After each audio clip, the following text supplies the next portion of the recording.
安徽省寿县刘岗镇正岗村村民刘朝富在自家修建的群里发现了一株像手的植物，村里年长老人来看之后说没见过，但他断定这是个大宝贝。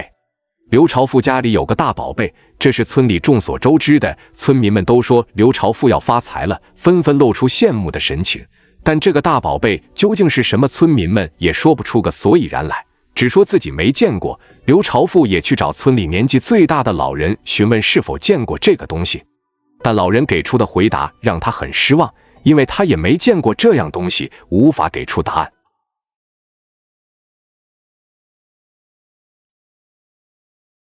在刘朝富沮丧之际，有个人给他指出这个宝贝是什么东西。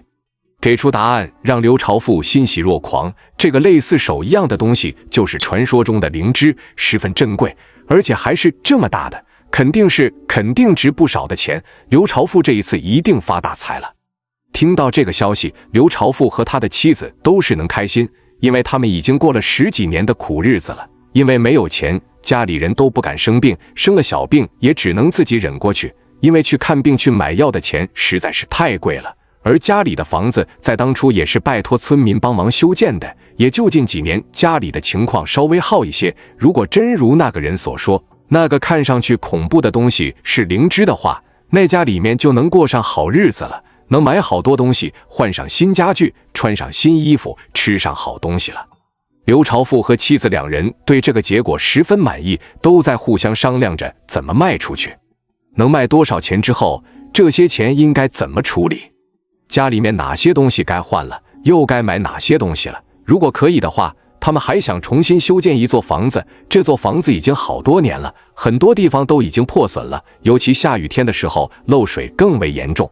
要知道，灵芝无论在过去还是在现在都是个稀罕玩意，所以当得知刘朝富在自家井里发现灵芝之后，村里人就沸腾了起来，好些个村民都赶忙回到家里检查自家井里是否有这样的东西，如果真的有，那自己也可以和刘朝富家一样发达了啊！消息也传得越来越广，甚至还传到了专门研究灵芝的专家耳朵里。不过专家在了解事情原委之后，就断定这东西并不是传说中的灵芝，而是和灵芝同属一科的树蛇，看着虽然相似，但是灵芝和树蛇的差异是很大的。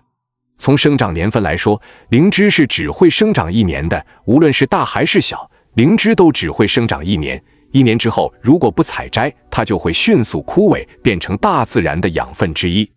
而树蛇则不一样，它能够生长很多年，而且每1年的生长都是在前1年的身上递增的，所以也会比较大，形状也比较怪异。从生长环境来看，灵芝的生存条件比较苛刻，灵芝在湿度大、被阳光还有腐烂树根的地方才容易生长。到如今，他们还没有发现有灵芝生长在水井里。而树蛇的生长环境就比较广，分布在全国各地，所以是树蛇的可能性很大。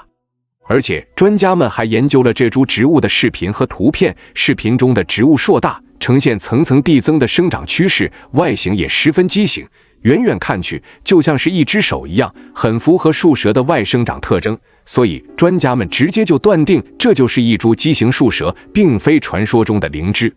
专家们给出这个结论之后，村里面都唏嘘了好一会儿。本以为刘家马上要发大财了，结果这井里面的东西根本就不是灵芝，而是普普通通的树蛇，不过是增长知识的点，所以让人感觉有些特殊罢了。于是就纷纷散了去，继续做自己的事情了。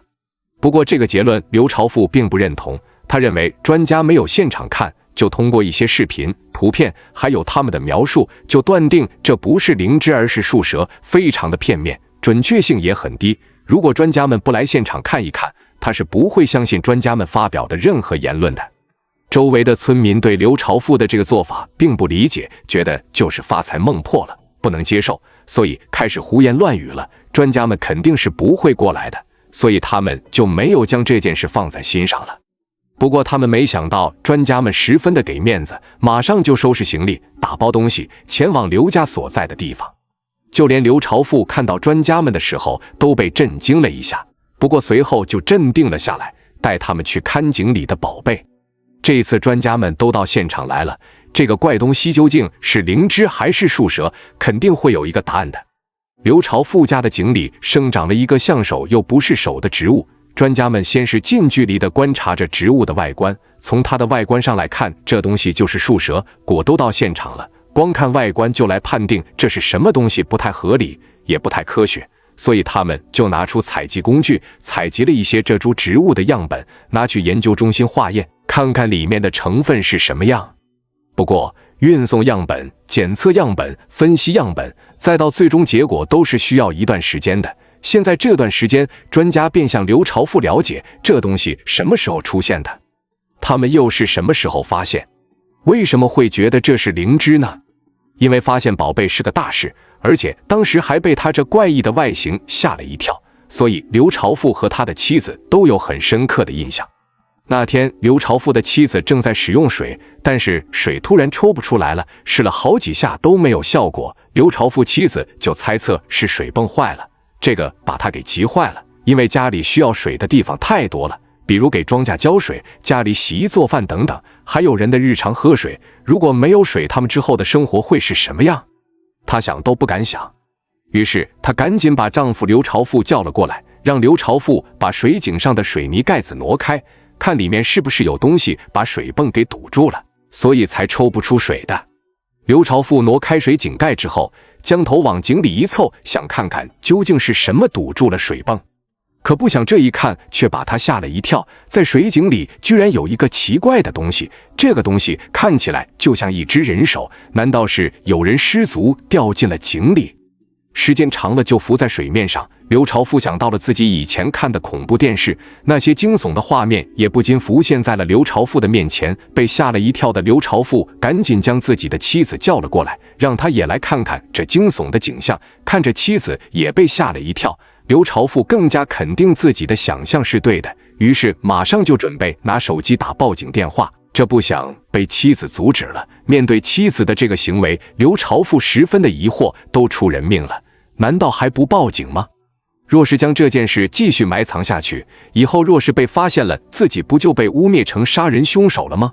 正当他疑惑之际，妻子却表示这不是人手，就是一个长得比较奇怪的植物。听得清的话，刘朝富再次将头凑进井里，近距离的观察这个像是人手的东西。近距离看，刘朝富发现这的确不是人手，而是一株植物。当一个疑惑解开之后，刘朝富又迎来了新的疑惑，因为这个植物自己和妻子从来没有见过。两人仔细观察了一会儿，还拿出手机查阅了类似的植物，但都没有找到答案。于是他们就问附近的邻居，看他们有没有见过。结果他们的回答也一样，从来没有见过。这件事慢慢的就在村里传开了来，好多村民都来到刘朝富家里，想看看这从来没见过的东西到底长啥样。刘朝富也想着人多力量大，或许就有人见过这奇怪的东西，肯定他万万没想到是这么多人都说没有见过这个东西，就连村里的老人都说没见过，这可把刘朝富愁坏了。就这样过了一段时间，这怪东西是什么？怎么来的？还是没有人能够解答。恰好刘朝富的妻子发现这株怪东西表面有红色的粉末，还时不时地掉落在水里，井水都被染红了。他担心这东西有毒，毕竟以前的人都说越鲜艳好看的东西越有剧毒，这井水可是一家上下都在吃的，如果真的有毒，那他们一家可能就被毒死了。听到妻子的话，刘朝富觉得也有道理，刚从屋子里找出工具，想要将这个奇怪的植物锯掉。就在他准备动手的时候，一个98岁的老人却出声打断了他。老人说自己虽然不认识这个东西，但他肯定这个就是个大宝贝，非常值钱，一定要上报给国家，让国家保护好。听到老人的言论，刘朝富犹豫了一会儿，不知道是否该听信老人的言论，毕竟老人也说他没见过这个东西。但是他突然之间想到自己以前很倒霉，也很穷，直到3、4年前家人生活才慢慢变好，还养起了牲口，而运气变好的时间恰好和这怪东西生长的时间吻合。想到这里，刘朝富就相信了老人的言论，觉得自家井里的怪东西就是个大宝贝。之后发生的事情专家们就都知道了。了解了事情的原委，专家们顿时对这东西来了兴致。难道他们也有看走眼的时候吗？恰好此时成分检测结果出来了，这个结果却让在场的专家都傻眼。刘朝富和专家们在这怪东西是什么方面产生了严重的分歧。刘朝富认为这就是稀有的灵芝，价值至少是10万，而专家们则认为这是普通的树蛇，是村里人看走眼了。如今检测结果出来了，谁是对的，谁是错的，马上就能知道。根据检测结果显示，这怪东西确实如刘朝富所说是灵芝，不过这个灵芝只有菌柄，没有菌盖，和常见的灵芝也存在差异。但让专家们非常好奇的是，这个灵芝为什么会生长在井里，而且没有在一边之后腐烂，还生长了这么多年。经过仔细的观察，专家们发现这个灵芝并不是不会腐烂，而是它们会在腐烂之后生长出新的菌柄。在头部虽然能够看到正在生长的菌柄，但是里面其实已经腐烂的差不多了。简单来说，就是新生长的灵芝在不断汲取老灵芝的营养。另外，这个灵芝生长在井里，而这个井平时都是被井盖盖着的，所以它接触到的雨水少，也没有树叶覆盖该腐烂它，所以它生长的时间要比其他灵芝更长。又因为在不断的腐烂和生长之中循环，所以这个灵芝也变得比较畸形，远看上去像手一样。解答完这个问题之后，专家们又产生了新的疑惑，因为他们也调查过周围的村民，看他们的井里是否有类似的东西，但都没有，只有刘朝富家的井才生长了畸形灵芝。专家们先是观察了井边周围的环境，他们发现这棵梨树，但是这个梨树生长很茂盛，也没有枯枝干叶，按灵芝的生长习性来说是不会生长出来的，因为灵芝是生长在腐烂的树根子上的，而刘朝富家根本就没有这样的情况，这是怎么回事呢？经过一番时候才发现，刘朝富家原来只是种了3棵梨树，后来因为某些原因就砍伐了2棵，树根还留在地下的，已经砍了有好几年。他家水泥地也是在砍伐之后铺的。这样结合起来，一切就说得通了。首先，刘朝富家有枯树根；其次，刘朝富家的井阴暗潮湿，没有日晒。如今被发现的灵芝，应该是被风带过来的灵芝孢子，因为是在地下生长，头上又是封闭的水泥地，没有任何风险，所以它无法钻出土地，只能往井里的缝隙不断向里生长。而且因为井里是封闭的，湿度比较大，在这样的环境下，灵芝会疯狂的生长，而腐烂的树根和土壤正好能够给灵芝提供生长需要营养，并且十分充足，所以它才能不断生长。这个发现也让专家们兴奋不已，让他们对灵芝的生长和了解越来越多。他们本来只是想亲自看看这株奇怪的植物，用化验成分的方式让刘朝富心服口服，却不想反而是他们被打脸了。不过专家们也不觉得丢脸，如果连事实真相都不敢接受，不敢承认自己的错误，又怎么当好一个专家学者呢？未来自己的学术又如何精进呢？从这灵芝的生长方式来说，太过艰苦。如果在这样艰苦的环境下，灵芝也能通过自己的努力找到适宜自己身上的方式，不管他身上的价值如何，他这份迎难而上的精神真是太令人佩服了。希望我们也能学习到他的这份精神。